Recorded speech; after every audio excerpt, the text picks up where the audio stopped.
কথাগুলো মন দিয়া শুনবেন। গাধাকে যখন সৃষ্টি করা হলো তখন গাধাকে বলা হলো, তোমাকে সকাল থেকে সন্ধ্যা পর্যন্ত প্রচুর পরিশ্রম করতে হবে, সারাদিন পিঠে বোঝা বয়ে বেড়াতে হবে, খেতে পারবে শুধুই ঘাস, তোমার মাথায় কোনো বুদ্ধি থাকবে না, আর তোমার আয়ু দেওয়া হবে 50 বছর। এইটা শুনে গাধা বলল, হে প্রভু, আমাকে 50 বছর না দিয়ে 20 বছর আয়ু দিন, আমি এত বছর বাঁচতে চাই না।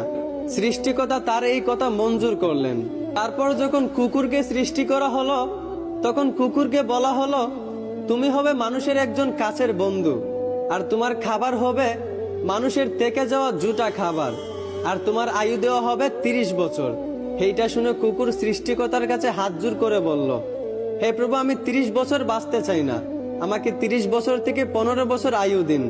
সৃষ্টিকর্তা তার এই কথাও মঞ্জুর করলেন।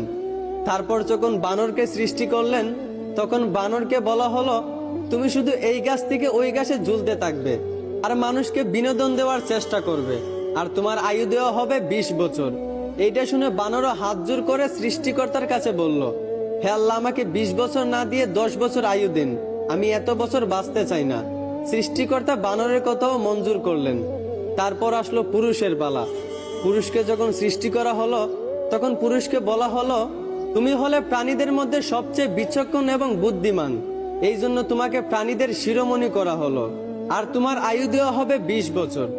এইটা শুনে পুরুষ সৃষ্টিকর্তার কাছে হাত জোর করে বলতে লাগলো, হে প্রভু, 20 বছর আয়ু একদম কম হয়ে যায়, আমি আরো বেশি দিন বাঁচতে চাই, আপনি বরংস গাধায় যে 30 বছর আয়ুটা ফিরিয়ে দিয়েছিল ওই আয়ুটা আমাকে দিয়ে দিন, আর কুকুর 30 বছরের মধ্যে যেই 15 বছর আয়ুটা ফিরিয়ে দিয়েছিল ওই আয়ুটাও আমাকে দিয়ে দিন, এবং বানর 20 বছর থেকে যেই 10 বছর আয়ুটা ফিরিয়ে দিয়েছিল ওই আয়ুটাও আমাকে দিয়ে দিন।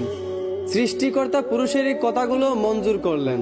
তারপর থেকেই ছেলেরা 20 বছর পর্যন্ত পুরুষ হয়ে বাঁচে, আর যেই 30 বছর গাধার থেকে চেয়ে আনা হয়েছিল সেই 30 বছর পরিবারের বোঝা পিঠে বয়ে বাঁচে, ঠিক একদম গাধার মতোই।